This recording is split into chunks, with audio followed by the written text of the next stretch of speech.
Hello everyone. आज के इस वीडियो में मैं बताने जा रहा हूँ कि जो कल आपका बोर्ड एग्जाम है, सामाजिक विज्ञान का पेपर है, अपनी कॉपी को किस तरीके से लिखना है, कितना लिखना है ताकि आपको पूरे नंबर मिलेंगे, क्या टेक्निक होगी वो मैं बताऊंगा।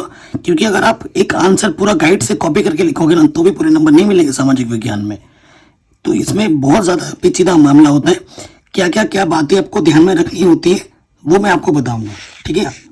सो देखो बच्चों, सबसे पहले अगर मैं पेपर फॉर्मेट की बात करूं, ये जो आपका पेपर फॉर्मेट है, आपको पता होगा फॉर्मेट में आपके 20 एमसीक्यूज हैं, ये आपका, और उसके बाद वन जो कि 20 नंबर का होगा, 20 एमसीक्यू। उसके बाद आपको 50 अंक का वर्णनात्मक प्रश्न मिलेगा। पहले जो वर्णनात्मक टाइप 1 है उसमें 80 शब्दों के अंदर आंसर देना है, यानी कि कितना पेज लिखना है वो भी मैं आपको बताऊंगा, और जिसमें 4 क्वेश्चन है 4 नंबर के। और उसके बाद आपके और 4 क्वेश्चन है जो कि 6 नंबर के हैं, जिसका आंसर आपको उसका डबल लगभग 150 शब्दों में देना होगा। एंड उसके बाद एक क्वेश्चन आपका मानचित्र का आ जाता है, वो भी मैं बताऊंगा इसमें भी क्या चीज़ है, किन बातों को आपको ध्यान में रखना होगा। तो वीडियो को पूरा देखना तभी आपको समझ में आ पाएगा, ठीक है। तो फॉर्मेट की अगर मैं बात करूं, ठीक है, सबसे पहले फॉर्मेट में फ्रंट पेज पे आ जाते हैं। मानचित्र की भी मैं बात करूँगा, सो हर एक चीज़ डिटेल में जानेंगे। ये फ्रंट पेज तो आपको भरना आता होगा, ये कल आपका आखिरी पेपर है, इसमें बताने वाली कोई चीज़ नहीं है, टाइम वेस्ट आपका बिल्कुल नहीं करूँगा। अंकों में रोल नंबर, शब्दों में रोल नंबर, सामाजिक विज्ञान पेपर, प्रश्न पत्र केवल, कोड यहाँ आ जाएगा, शुक्रवार दिन, फिर आपका दिनांक आएगा, फिर यहाँ आपकी आ जाएगी प्रथम पाली, सेंटर का नाम, ठीक है, रूम नंबर, टीचर के सिग्नेचर और टीचर यहाँ पर डेट डालेगा, ठीक है। और उसके बाद नेक्स्ट जो आपको मिलेगी OMR शीट, ये OMR शीट होगी, ठीक है। यहाँ पे जो कोड AH है, यहाँ A लिखेंगे और यहाँ H, A पे है तो एक पूरा गोला बनाएंगे काले से या फिर नीले से, है ना, और यहाँ H, ठीक है। फिर बाकी एंट्री तो आपको भरना आता होगा। यहाँ पर आपके सिग्नेचर होंगे, यहाँ पर क्लास टीचर का सिग्नेचर होगा, यहाँ पर मोहर होगी, उसी तरीके से यहाँ पर आपके सिग्नेचर होंगे, ठीक है, और यहाँ पर क्लास टीचर का सिग्नेचर होगा, और यहाँ पे फिर मोहर होगी। जो OMR शीट मिलेगी आपको, ठीक है ना, OMR शीट, उसमें आपको है, जैसे आपको क्वेश्चन है, पहले क्वेश्चन हमारे क्या है, MCQ वाला प्रॉब्लम है, ठीक है। MCQ सारे करने हैं, जितने भी आते हैं सारे करने। सपोज करो पहले का C है, तो पहले का यहाँ पर C लिखो, पूरा अच्छे से गोला बनाओगे ऐसे, ठीक है, और यहाँ पर लिख भी देना फर्स्ट का C, क्योंकि ये वाला आपको घर के लिए मिल जाता है। दूसरे का पहला है, सपोज करो सेकंड का A यहाँ पर पूरा अच्छे से गोला भरना है, और यहाँ पर लिख देंगे सेकंड का A। ऐसे 20 MCQs करने। ये एंट्री ज़्यादा इंपॉर्टेंट है, ठीक है, भले ये छूट जाए इससे कोई मतलब नहीं है, ये पूरा भर के आना, इसमें कोई गड़बड़ी नहीं होनी चाहिए, ठीक है। पूरा करना, चाहे आए ना आए, अब तुक्का भी मार रहे हो कोई दिक्कत नहीं, मार देना तुक्का, लेकिन करके सारा आना है, और सब्जेक्ट के क्वेश्चन भी करके सारे आना, इसमें कुछ छोड़ने वाली बात नहीं है, ये चीज़ आपको ध्यान में रखना है। फिर आगे बढ़ते हैं हम, ये आ जाए पेपर में आ जाते हैं। देखो लाइनिंग खींचनी आपको, यहाँ से लाइनिंग आप खींच दोगे। अब आते हैं पेपर फॉर्मेट में, ठीक है ना, पेपर फॉर्मेट में आ जाओ फटाफट से। देखो आपको कितने क्वेश्चन मिलेंगे, फिर आपको वर्णनात्मक प्रश्न मिलेंगे जिसमें लिखा हुआ है कि उत्तर 80 शब्दों में दें। देखो बच्चों, सामाजिक विज्ञान में लिखना पड़ता है, आप ठीक है, कॉपी भरनी पड़ती है तभी नंबर मिलते हैं। 80 शब्द का मतलब यहाँ पर क्या हुआ कि आपको आंसर कम से कम 1.5 पेज में देना है। कितने पेज में देना है, कम से कम 1 से 1.5 पेज। अगर आप सोच रहे हैं इतना लिख दूंगा काम चल जाएगा, नहीं। और आंसर सिर्फ आप पैराग्राफ के फॉर्म में लिखोगे, नंबर पूरे नहीं मिलेंगे, नंबर भी 4 हैं, तो कम से कम 1 पेज तो लिखना ही है। और मेरा मानो तो कम से कम 1 से 1.5 पेज लिखना है, 1.5 पेज तो मान के चलो, ठीक है, ये इतना है। और हर क्वेश्चन में आपको चॉइस मिलेगा, ठीक है। और इसमें ये नहीं कि अथवा वाला कर रहा है, ऐसा नहीं। प्रश्नोत्तर, जैसे ये पहला प्रश्न है ना, तो मैंने खंड ब है, मैंने खंड ब लिख देना है, ठीक है। 3 पेन का आप इस्तेमाल करेंगे, एक काला पेन, एक काला स्केच पेन और एक नीला पेन, ये आप जरूर इस्तेमाल करें, ठीक है। खंड ब लिखा है मैंने, प्रश्नोत्तर संख्या 1 का उत्तर, ठीक है। मैंने कौन सा क्वेश्चन लेना है वो अथवा ये लिखने की जरूरत है, कोई सा भी कर सकते हो। जैसे ये वाला प्रश्न है, 1928 से 1934 के मध्य होने वाली महामंदी का भारतीय अर्थव्यवस्था पर पड़ने वाले प्रभावों की समीक्षा कीजिए, उसके बारे में बताना है। तो आप डायरेक्ट क्या पैराग्राफ बना के आंसर लिखना शुरू कर दें, भाई यहाँ से ये हुआ था वो हुआ था, नहीं। ऐसा करोगे नंबर पूरे नहीं मिलेंगे 4 नंबर अगर 2 नंबर मिल सकते हैं, 2.5 नंबर मिल सकते हैं। क्या लिखना है, देखो यहाँ पर मैंने स्केच पेन से लिखा था, अब इसको मैंने काले पेन से लिखा है। 1928 से 1934 के मध्य होने वाली महामंदी का भारतीय अर्थव्यवस्था पर निम्नलिखित प्रभाव पड़ा, निम्नलिखित प्रभाव पड़े, ठीक है। नंबर 1 टॉपिक बना के लिखना है। निम्नलिखित प्रभाव पड़े, कम से कम एक पेज तो लिखना ही है 4 नंबर में, और हो सके तो और भी ज़्यादा बनाना, 1 से 1.5 पेज कर देना, लेकिन कम से कम एक पेज तो लिखना है। और यहाँ पर प्लीज टर्न ओवर हर बार लिखना है, ठीक है। तो क्या है, महामंदी का भारतीय व्यापार पर बहुत गहरा प्रभाव पड़ा। 1928 से 1934 के मध्य भारत के आयात तथा निर्यात घटकर आधे रह गए। अब ये जो आयात तथा निर्यात, ये मेन टॉपिक था, तो उसे मैंने अंडरलाइन कर दी काले से, ठीक है। स्केच पेन से भी कर सकते हो, और बेस्ट यही होता कि ये जो आयात निर्यात थे इसको मैं काले पेन से लिखता, ठीक है। ऐसे काले पेन से अगर मैं लिख देता ना, तुरंत लगे हाथ, तो ये दिखने में और भी अट्रैक्टिव लगता। और यही चीज मेन इंपॉर्टेंट है, की पॉइंट को आपको हाईलाइट करना है, क्योंकि एग्जामिनर के पास पूरा टाइम नहीं होगा कि वो सारा आंसर पढ़े। वो अगर देखेंगे टॉप आपकी प्रेजेंटेशन कैसी है, आपने मेन जैसे आयात तथा निर्यात, यहाँ देखो काश्तकारों, अंतर्राष्ट्रीय बाजार, जूट का उत्पादन 60% की वृद्धि, ये जो इंपॉर्टेंट चीज है उसको मैंने अंडरलाइन कर दी है।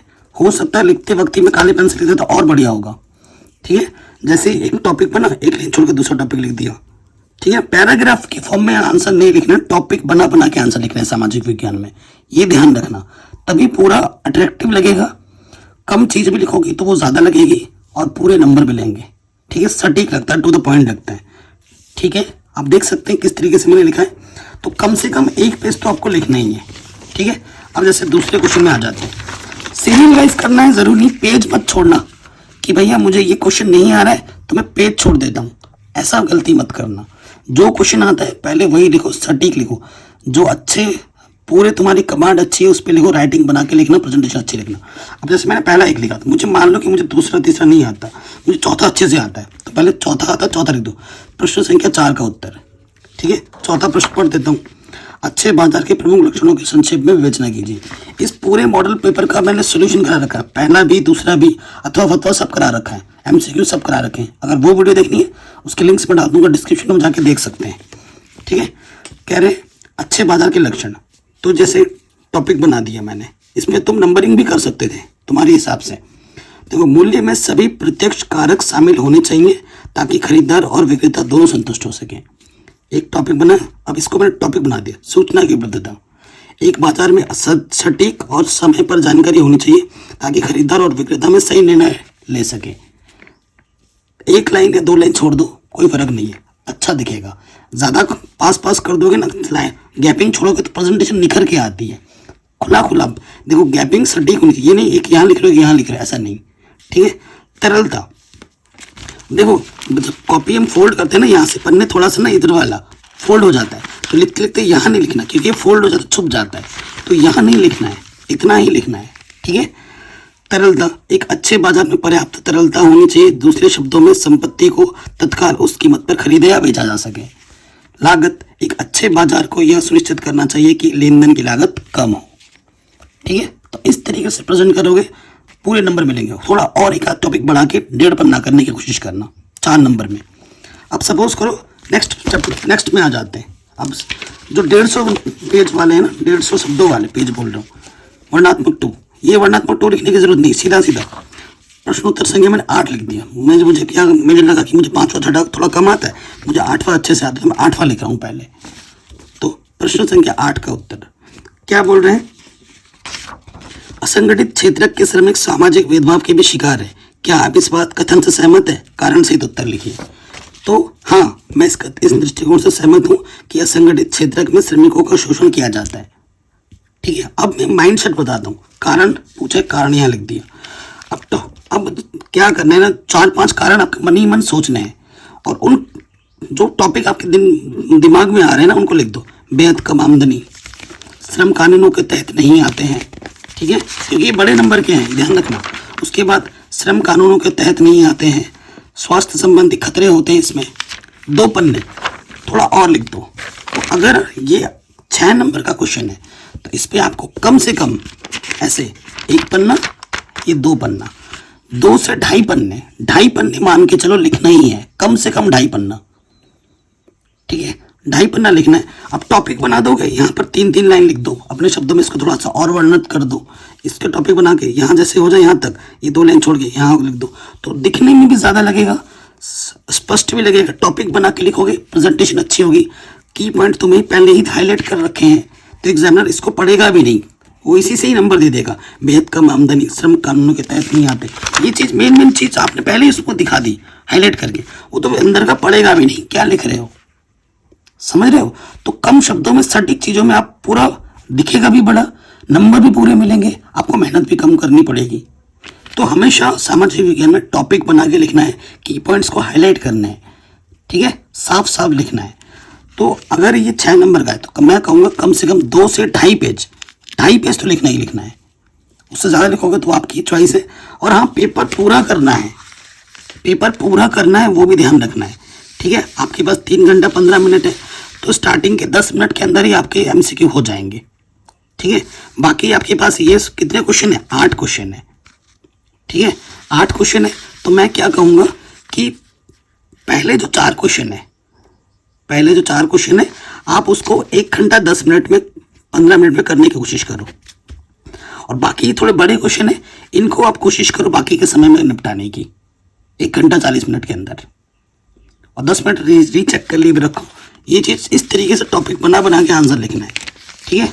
अब आते हैं नेक्स्ट पार्ट पे। जैसे कि आपको मिलेगा एक कैसा प्रश्न, एक मिलेगा आपको ऐसा मानचित्र पर आधारित प्रश्न। मानचित्र में भी 2 टाइप के क्वेश्चन मिलेंगे आपको, यहाँ देखो, क और ख।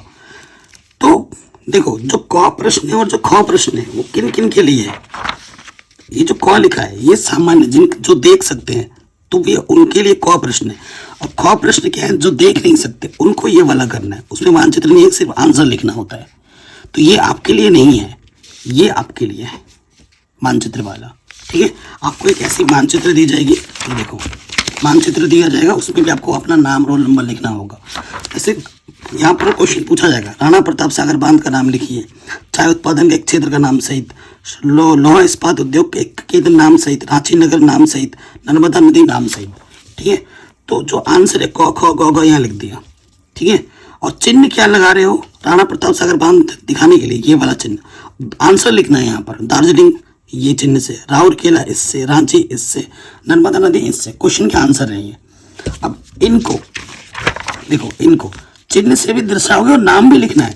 जैसे राणा प्रताप सागर बांध, तो ये चिन्ह भी दिखा दिया मैंने, यहाँ है, और नाम भी लिखना है, राणा प्रताप सागर बांध। दूसरा वाला जैसे दार्जिलिंग है ना, चाय के उत्पादन के लिए दार्जिलिंग, यहाँ इस चिन्ह से दर्शाना है, तो ये चिन्ह भी लगाया और नाम भी लिखा, चिन्ह भी लगाना और नाम भी लिखना है। रांची को इस चिन्ह से और नाम भी लिखना है, राउरकेला को इस चिन्ह से नाम भी लिखना है। तो ये चीज़ ध्यान में रखनी है, इस तरीके से आपको प्रेजेंट करना है। बाकी सब कुछ मैंने ऑलरेडी पढ़ा रखा है, लिंक्स मिल जाएगा डिस्क्रिप्शन पे।